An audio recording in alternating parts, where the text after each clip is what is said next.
తెలంగాణ కాంగ్రెస్ లోకి వలసలు కొనసాగుతూనే ఉన్నాయి. ఎన్నికలకు ముందు బీఆర్ఎస్ నుంచి కీలక నేతలంతా కాంగ్రెస్ కండువా కప్పుకోగా ఎన్నికల తర్వాత సైతం బీఆర్ఎస్ నుంచి ప్రముఖ కీలక నేతలు కాంగ్రెస్ వైపు చూస్తున్నారు. ఈ క్రమంలోనే తాజాగా జగిత్యాల ఎమ్మెల్యే సంజయ్ కుమార్ బీఆర్ఎస్ కు రాజీనామా చేశారు. ముఖ్యమంత్రి రేవంత్ రెడ్డి సమక్షంలో కాంగ్రెస్ తీర్థం పుచ్చుకున్నారు. జూబ్లీహిల్స్ నివాసంలో కండువా కప్పి సంజయ్ ని పార్టీలోకి సీఎం రేవంత్ రెడ్డి ఆహ్వానించారు.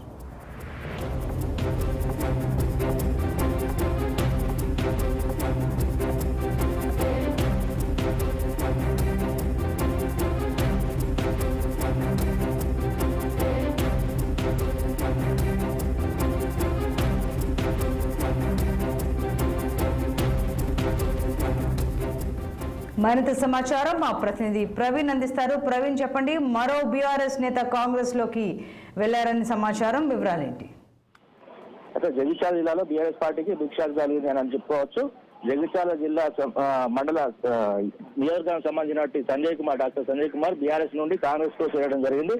అయితే జూబ్లీ హిల్స్ లో తన నివాసంలో సీఎం రేవంత్ రెడ్డి సమక్షంలో కండువా కప్పుకొని కాంగ్రెస్ పార్టీలో చేరారు. అదేవిధంగా చూస్తున్నట్టయితే ఇక్కడ కాంగ్రెస్ లో ఉంటే ప్రభుత్వ పరంగా ఉండొచ్చు, అన్ని పనులు కార్యక్రమాలు చేసుకోవచ్చు, అదేవిధంగా ప్రజలకు న్యాయం చేస్తామన్న ఉద్దేశంతో బీఆర్ఎస్ నుంచి కాంగ్రెస్ లో చేరినట్టు తెలుస్తున్నది.